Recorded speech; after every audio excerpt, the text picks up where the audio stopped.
Dicen que la maldad no tiene límites, pero la mayor de las maldades que puede tener un hombre es la envidia.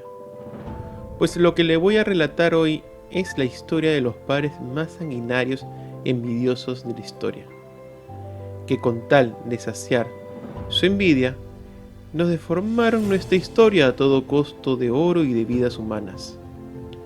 Pero no fue una envidia cualquiera la que llevó al mismísimo Dios a la muerte amarrado a un árbol, sino las ansias de poder desmedido. Pues hoy les presento los 7 pares más perversos y envidiosos de la historia, contada por Alexander Eleazar. Número 7. Del amo Zoro se sabe muy poco de él. Lo principal es que era uno de los 65 astronautas que fundó Manaus y que fue el padre de todos los sudamericanos de origen payo, dando la furiosa raza de los papáis, representada en toda Sudamérica en estatuas con colmillos grandes. También es padre de los españoles de Sudamérica. Los papáis eran tan terribles que los españoles escapaban de ellos, construyendo por ejemplo Machu Picchu. Regresando a Amos Oros, fue bien conocido por consumir grandes cantidades de ayahuasca y San Pedro. Por eso, en sus representaciones se le ve con los ojos desorbitados o en algunos casos llorando por el efecto de las drogas.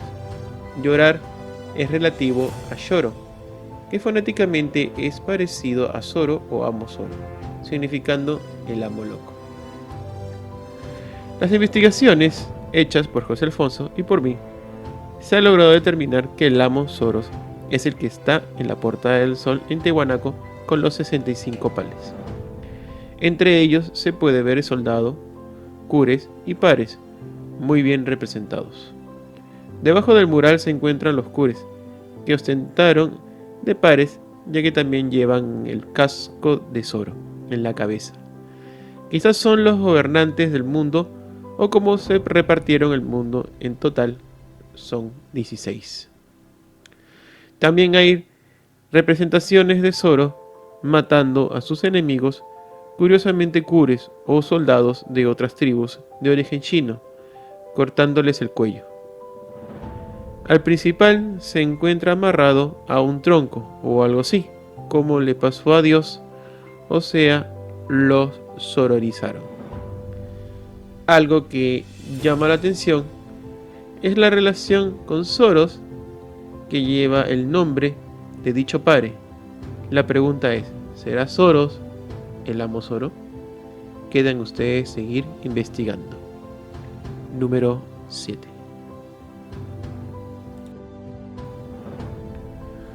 Número 6. El King Akeo fue fundador de Atenas y del Cairo, cerca del año 12.500 a.C. Cairo se llamaría El Cairo cuando fue tomada por Alexander, ya que él es Dios y Dios es Eleazar.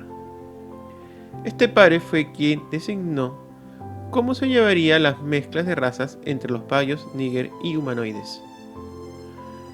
Atraído por la civilización de los níger, bastante superior a la de ellos en las Paleides, pero muy inferior a la de los Edwen, quiso tomar contacto con alguno de sus grandes jefes. Entonces fue hacia un gran continente, ahora África, y fundó el pueblo portuario de Cairo, en las márgenes de un gran río que llamó Paiso, río de payos. Como los naturales eran todos níger, y de acuerdo con las ideas de Akeo, los payos se cruzarían con ellos creando la raza de los egitanos, más altos y más bellos que los níger y los payos. También sería fundador de Manaus. De esta manera quedó establecido el imperio de los payos, llamaran después Lenen Imperio. Primer imperio. Y el King Akeo recibirá la denominación de Lenen Imperator, el primero que hace de gran padre. Fue el constructor de la famosa pirámide de Keops, o mejor dicho, Ikeopais. El nombre de la pirámide lleva su nombre de Keo, en la cual se escribiría su frase que era imposible de traducir para la gente del pasado.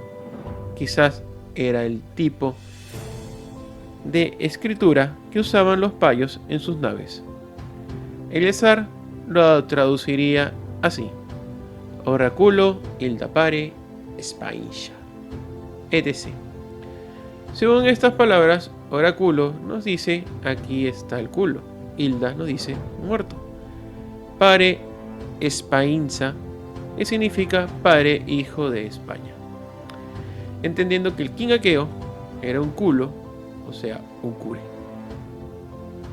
Podemos deducir entonces que los pares que vinieron de Hispania eran todos cures, o sea, tenían el oficio de enterradores, y igual que el amo Zoro, el king Aqueo era un cure más del montón.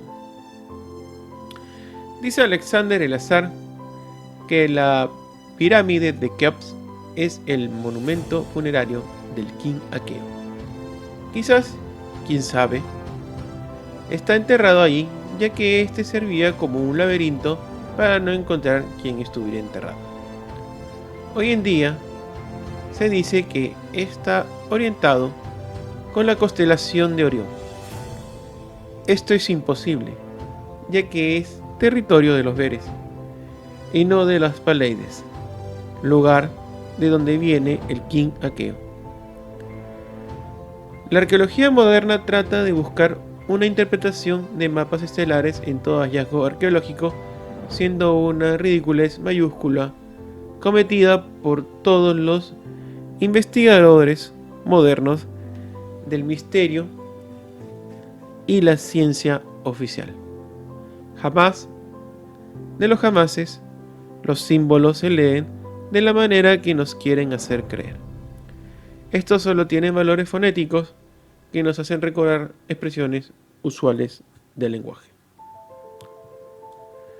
King Aqueo, para finalizar, es el padre de la civilización llamada Aqueos. La ciencia oficial no se ha dado cuenta de que la palabra Keops viene directamente de la palabra Aqueo, y no logran relacionar el fuerte vínculo entre Atenas y el Cairo gracias a la civilización llamada Aquea, civilización que peleó en guerra de Troya, en el bando de los perdedores, que es del Imperio Payo. Número 6. Número 5. Skugei, fundador del Imperio Mede de Roma. El significado de Skugei es el perfecto cure. Con él empieza la Pontificate de Roma, con gran mentalidad y conducta de cure, hijo del Tito, con su esposa preferida de origen egipcio. El Gran Consejo de los Cures de Roma, o Pontificateus, precedida por el Pare Skugei, decide que el imperio será Mede, alrededor del mar Parennichas, Mediterráneo, y por lo tanto a partir de ahora se denominará Imperio de la Paterie Medi, o Imperio Mede de los Medes o Midas. De ahí la leyenda del rey Midas, quien todo lo que tocaba lo convertía en oro. Y es que el amo de la Medi, o sea Skugei, decía que todas las tierras limitadas con las aguas del mar interior le pertenecían a él. Y la palabra Ur es agua, y se pudo confundir con Urre, que significa oro. Skugei, en las palabras del mismo Alexander Eleazar, le sería totalmente al verso si hubiera nacido en este tiempo, ya que era un loco degenerado. Tampoco hay duda de que preferiría a Aragón, pues es la tierra de él, atribuida al reparto de Iruán, siendo por esta razón declarada tierra de Dios por los siglos de los siglos hasta el juicio final. Skugei, tercera Pontificia de Roma, y emperador de la Media. Fue célebre por sus libertinajes y vicios desenfrenados. La mayor parte de las pinturas lujuriosas que adornan las salas de los palacios de Roma en el transcurso de aquella época fueron debidas a su inspiración. En los siglos sucesivos no faltará continuadores de su pensamiento y artes obscenos.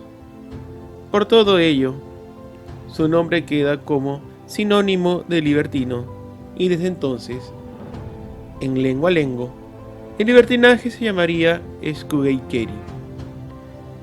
Y quizás la palabra gay viene de sgugei.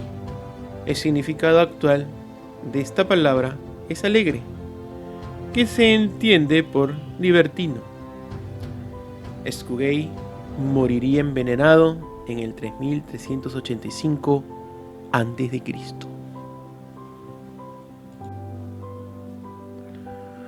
Número 4. Los padres de Roma tuvieron que dar las espaldas a las tierras situadas al oriente. Estas fueron repartidas entre los egipcios, los titos y el Papa Andreu, papa propietario de las mujeres, o papa amo de las mujeres de Atenas. La explicación papa significa pequeño sol, porque para los payos aquel era, después de Sol Ra, el amo indiscutible de las almas de todos ellos sobre esta tierra. Mas el Papa Andreu, al ser progenitor de los chicos de Atenas, pronto para su pueblo papá, tuvo el significado actual de padre. El 6 de agosto del año 3543 a.C., la ciudad es tomada al asalto por los mercenarios de Papandreu. El Papandreu hace ejecutar a todos los jefes beres caídos, prisioneros, y castra a los varones no payos, exigiendo que las niñas vírgenes les sean entregadas de inmediato.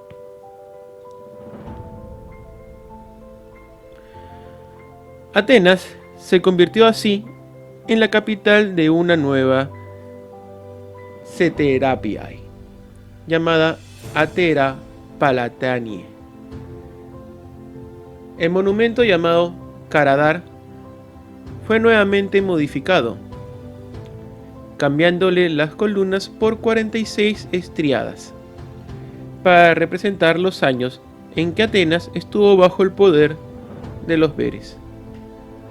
Tomará el nombre de Paratenón, obra buena de los pares, hoy Partenón.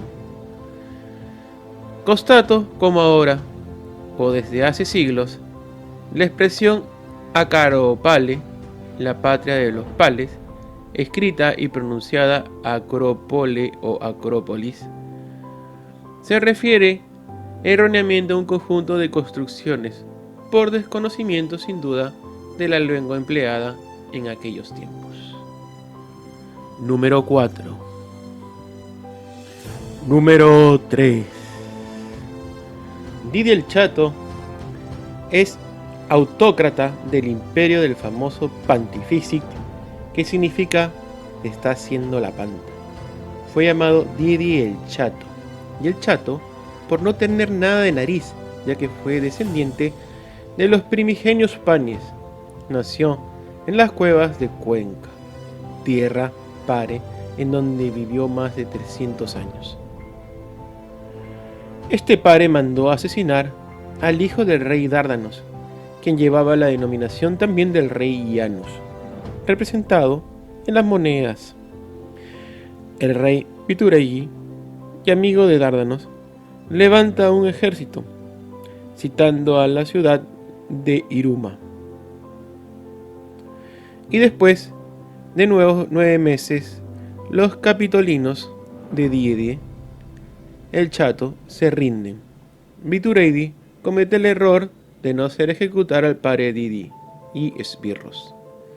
En vez de eso, le pide un rescate una fuerte suma de monedas de oro al padre, con la esperanza de que no reúna tal dinero y en venganza por tal razón por lo que le hicieron al rey Baneito.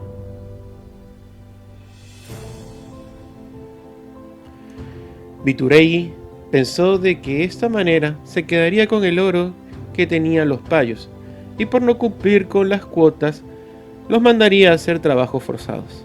Pero ocurrió todo lo contrario. El padre Didi llegó con todo el oro del rescate. Inciso aparte, me hace recordar al rescate de Atahualpa en Perú, así como comenta Alexander Eleazar sobre la tortura que le hizo a Montezumas, igual a un famoso padre en España, preguntándole dónde estaba el oro. Bituregui se percató al terminar de contar todas las monedas y tras Didi tirar su espada sobre las monedas de oro que le dio al rey mago como símbolo de que el payo siempre tendría oro que los pares siempre conseguirían a través de nuevos mercenarios para hacer la guerra a los beres en cualquier lugar. Bituregui le permitió vivir y dejarlo salir de la ciudad. La palabra de un bere vale más que el papel firmado. Él no era un payo. Enseguida Bituregui nombra a Tarquinius Suberdeus como el nuevo rey de Eta Irux. Así nace la palabra etrusco. Y su capital, Iruma. Tenía 34 años. Didi vuelve al ataque después de la muerte de Alexander y asesina al nuevo rey, hijo de un ilustre capitán de Alexander que fue rey de Galilea. Proclama que la ciudad de Iruma será la capital de Itole, es decir, de todas las ciudades que formarán parte de este reino, era del reinado de Irumalus, hijo de Dárdanos. Roma dejaría de ser de la Eta Iruxie, o sea, como se le conoce hoy en día etruscos. La destrucción de Alba Telle está próxima, ya que los Van jamás acatarían la orden de Didi, así que éste le declara la guerra a los Van. Por esta razón deja de llamarse Iruma por Aroma, significando pueblo de María. Así de esta manera los Van no podrían venerar a su antigua abuela como castigo por no respetar los dictámenes de este padre. El desgraciado padre, al ver que ganaba la guerra y que nadie se le enfrentaba, modifica el nombre de la ciudad de Aroma por Roma, ya que en su criterio ya nadie tenía por qué venerar a ninguna abuela, ya que ella ya no tenía hijos aquí.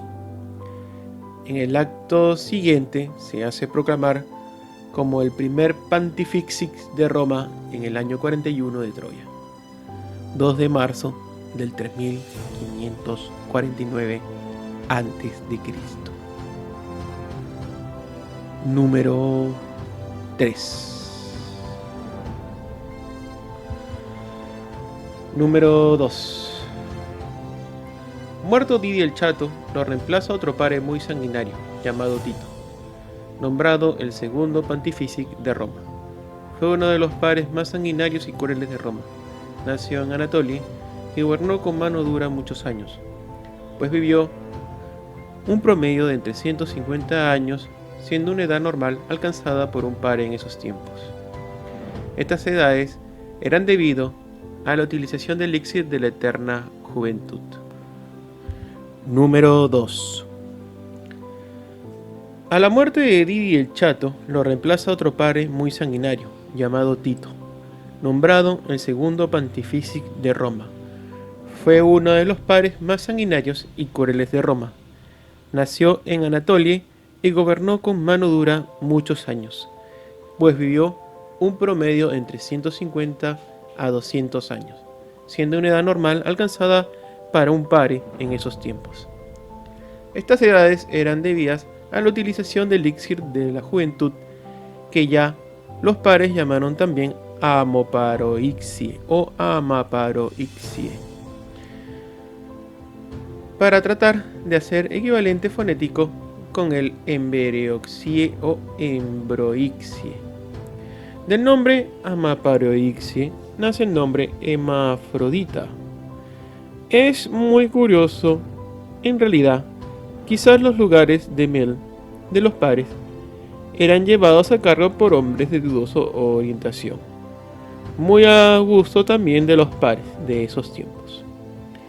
A Tito se le recuerda por haber mandado a apresar y luego matar al santo mártir Paeduro. Después de varios años de prisión, el santo Daki sería asesinado en el Caliceumuru Sparu Titus, que significa cerco para todos los encarcelados de Tito. No fue hasta que terminó el Coliseo que el padre Tito no decidió matar a dicho santo. Daki, como también lo llamaban en su tierra de origen, fue asesinado de la manera más cruel, quemado vivo en un toro de metal. El acto de Tito hizo que se creara en Roma una religión basada en el Mesías esperado, ya que se sabía por los evangelios escritos por Margot que el Mesías nacería de Roma o sería romano, así como lo proclamó Daki en las calles de Roma antes de ser apresado por Tito. El único lugar llamado en ese tiempo Roma era en Italia, y por eso y otras razones, también los Cutolik, o sea los cures de la ciudad, fundaron su religión en ese lugar para esperar al Mesías, creando una falsa figura del Mesías al cual llamarían Jupaiter, que significa dirigirse a la tierra de los payos, o sea, a las antiguas Hispanias. También Tito fue el encargado de empezar a formar la historia de la guerra de Troya. La versión actual de Troya es una semilla maldita del más puro estilo pagano, envidiosa, falsa, mezquina y sectaria. Estas fueron directivas del mismo padre Tito, en su edicto 2025 del septiembre del año 3472 a.C., ante el cónsul, o sea, los cónsules de Roma. Hacerles recordar que Daki es el San Pedro, que hoy en día vendría a ser San Pedro. Número 2. Número 1. Sería el primer faraón de la historia, ya que se independizaron de España gracias en principio a la victoria troyana de Dios P o Alejandro Magno, más conocido como Teodos o Teodos o Teodioso o Teodor, apodado en Iberia Trompo. Teodos, el único faraón de Egipto, había nacido en la capital de este país payo, llamado entonces Memphis, poder del país, es decir, la capital, hoy escrito Memphis. El nombre de Teodos significa sagrado en la lengua, o mejor dicho, modismo capato. Teodos subió al trono de Egipto en el 3643 a.C. y muy pronto su pueblo advirtió que además de cierta inteligencia sería un soberano astuto y ambicioso. Teodos peleó en la guerra de Troya, pero regresó derrotado como le advirtió la agorera, quien firmaría el tratado de Peloponneso, en la cual Alexander le daría el delta del Nilo a su pueblo los egiptanos, prometiendo a Alexandre minas de oro para su nuevo imperio en formación, minas de las cuales ya no contenía oro. De esta nace las leyendas del rey Salomón, siendo este Alejandro Magno. A Teodos se le ocurrió un malvado plan, que consistía en corromper a los envidiosos mestizos que andaban con Dios B, dándole a cada uno 30 monedas de oro, entre ellos el envidioso Excure, casado con una Bere Yurri. Teo entonces fue el financista de la muerte de Dios B o Yahvé. Él trató de convencer a su pueblo que Dios Jaungoico lo había destinado a seguir tal acción, algo así como las excusas que dan sobre Judas a los traidores a Cristo. Historia creada de principio a fin por los paganos y tomando fragmentos de lo ocurrido a Elbe. Teo formaría junto a su hijo Teófilo el pueblo de Tarteose. Dicho primer faraón moriría de gordura y sofocado. Si quieren saber cómo era el rostro de Teo, pues es parecido al de la esfinge que está en el Cairo, ya que el rostro de la esfinge es el del King Aqueo. Supongo que Teo es un pariente lejano de King Aqueo, por el parecido físico. Otros nombres curiosos traducidos por Eleazar sobre las tierras de Egipto es Ixaitegui, cuyo nombre significa lugar cuartel, dando nombre a Gise, o que pertenecía a la tribu de los Antonini, que nos hace recordar al nombre Antonio, quien se vio envuelto en una relación con Cleopatra, o que Egipto proceden los gitanos. Teo II sería recordado en la historia como el primer faraón monoteísta, el cual le dieron el nombre de Akenatón.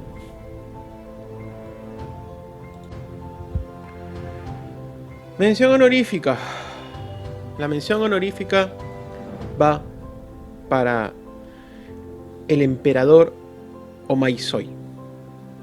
Y es honorífica porque alguna vez fue un padre, pero en realidad fue un emperador.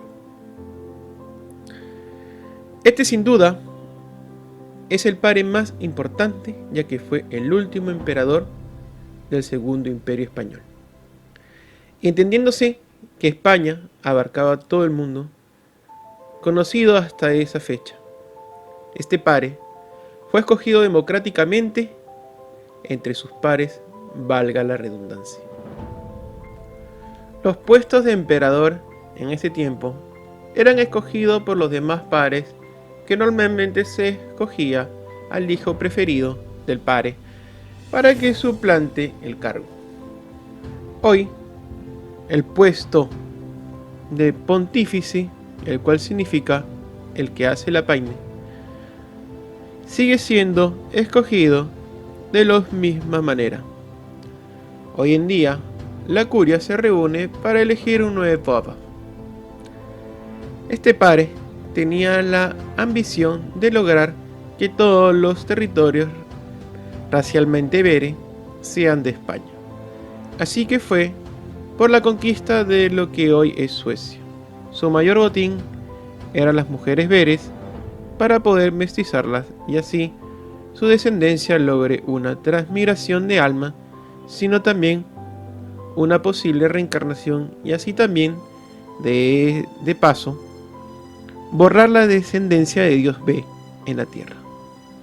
Pero sus planes se vieron frustrados por el nacimiento de la segunda vida del B, el mismísimo Alejandro Magno, en Buruga o Gotemburgo,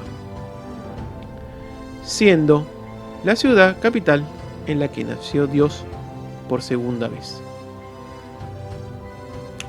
Alexander daría su discurso para derrotar al Imperio Payo y acabar definitivamente al El Sin-Paru, que de esta devendría la palabra Faru, siendo símbolo de los que guían a través de la luz, así como lo hizo Dios B. Alexander se unió con dos reyes más formando la Iruxi, o Rusia, la cual ganaría al emperador Omaizoi. Este se quedaría alojado en su castillo de Troyes. De ahí viene el nombre de la guerra de Troya. Alexander llevaría un plan astuto y fue la de cavar un túnel junto a sus nombres para entrar por debajo del palacio del emperador y entrar. Este sería edificado por Agumena. Cuando los veres entraron al palacio del emperador, escaparía de Troya, yendo a unas montañas donde se pondría a esconder. Sin embargo, los cosacos lo lograron apresarlo. Fue colgado de una rueda dando la leyenda de Ixión de los griegos. Siempre fue representado como alguien que murió ahogado, botando agua por la boca ya que no podía rabiar a su gusto. Esto se ve en todas las piletas y plazas de Europa, la representación de este padre rabioso que bota agua por la boca. Un hecho triste en la vida del emperador de la fenecida España fue lo que le ocurrió a su hija Hermione. Ella fue capturada por los hombres de Alexander y fue puesta en lo alto de una torre en Suecia. De ahí viene el cuento de Rapunzel. Así que ella hubiera sido la esposa de Alejandro Magno, pero este, sabiendo que ella era la reencarnación de Jesús, tomó la acción de secuestrarla y proclamar la guerra al Imperio Español.